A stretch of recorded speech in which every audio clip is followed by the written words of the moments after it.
এছঅ'পিৰ ওপৰত আলোচনা কৰিম। এতিয়া যদি আপোনালোকে কোভিডৰ পৰিৱেশটো যদি চাই, আমাৰ যোৱাকালি 2300 কোভিড কেছ আছে, তাৰে 600 অকল গোলাঘাট আৰু যোৰহাট জিলাৰ পৰা আহিছে। যদি গোলাঘাট আৰু যোৰহাট জিলা আমি বাদ দিওঁ আৰু অকণমান যদি লখিমপুৰ, শিৱসাগৰ আৰু ডিব্ৰুগড় জিলাত যদি কমি যায়, তেতিয়াহ'লে বাকী অসমত কোভিড সম্পূৰ্ণ এটা ভাল বুলি নকলেও নিয়ন্ত্ৰণাধীন বুলি আমি ক'ব পাৰোঁ। টোটেল কেছ আমাৰ 1500-1400লৈকে নামি আহিব।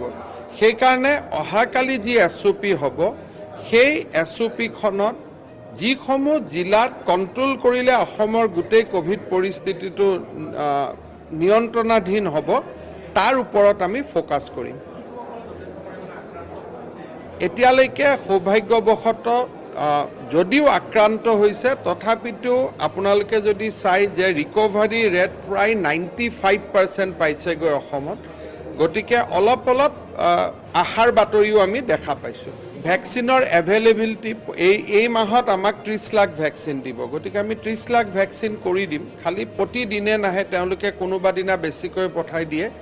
এইবাৰ এই মাহত ভাৰত চৰকাৰে আমাক 30 লাখ ভেকচিন দিব। যোৱাবাৰ 24 লাখ দিছিলে। গতিকে আমি 31 তাৰিখৰ আগতে 30 লাখ ভেকচিন দিলে অসমত সৰ্বমুঠ ভেকচিন পোৱা লোকৰ সংখ্যা 1 কোটি স্পৰ্শ কৰিব।